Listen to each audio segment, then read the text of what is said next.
जो काशी भगवान भोलेनाथ की पवित्र नगरी है। काशी के विषय में तो यहां तक लिखा है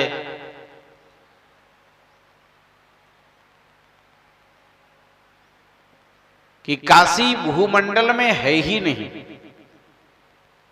तो कहां है भाई? बोले भगवान भोलेनाथ के त्रिशूल पर काशी बसी हुई है। प्रलय के काल में भी काशी का नाश नहीं होता, प्रलय में भी काशी नष्ट नहीं होती, क्योंकि भगवान भोलेनाथ के त्रिशूल में बसे होने के कारण वो पृथ्वी से बाहर है।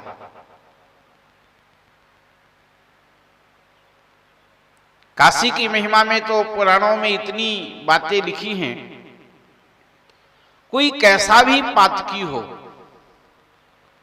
काशी में उसकी मृत्यु हो जाए अथवा काशी में उसका संस्कार हो जाए तो भगवान भोलेनाथ तारक मंत्र के द्वारा उसका उद्धार कर देते हैं।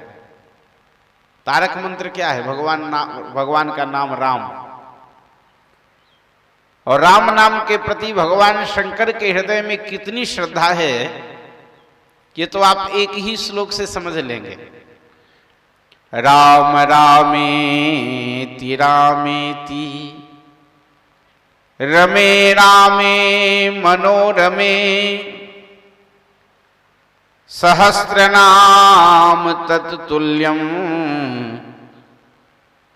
राम नाम वरानने।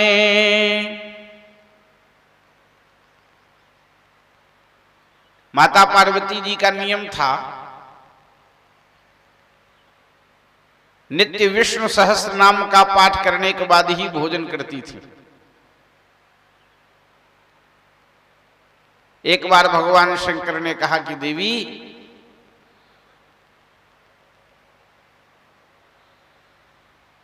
आओ मेरे साथ भोजन करो। माता जी ने कहा कि प्रभु नियम है श्री विष्णु सहस्त्र नाम का पाठ करने के बाद ही प्रसाद पाने का। शंकर जी ने कहा तो ये तो बहुत अच्छा है, लेकिन मैं आपको एक बहुत गोपनीय रहस्य बताने जा रहा हूं।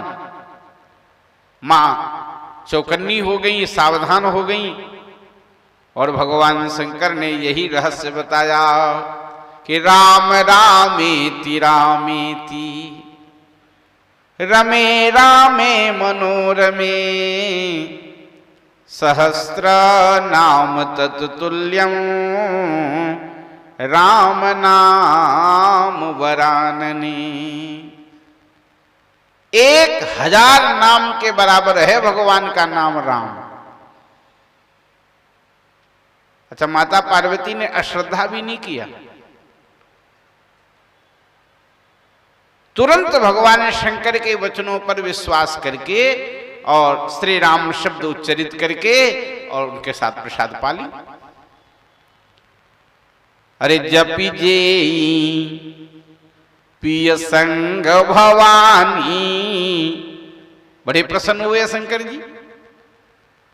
और शंकर जी ने नारियों की जो आभूषण हैं उनको अपना आभूषण बना लिया। अरे तीय भूषण की भूषण ती को, तो स्वामी जी कह रहे हैं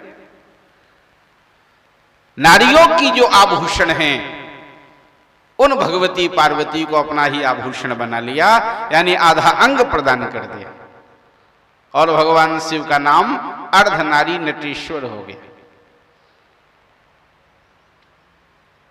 बंधुओं, भगवान शंकर राम नाम की महिमा से काशी में मरने वाले अथवा काशी में संस्कार होने वाले समस्त जीवों को मोक्ष प्रदान कर देते हैं।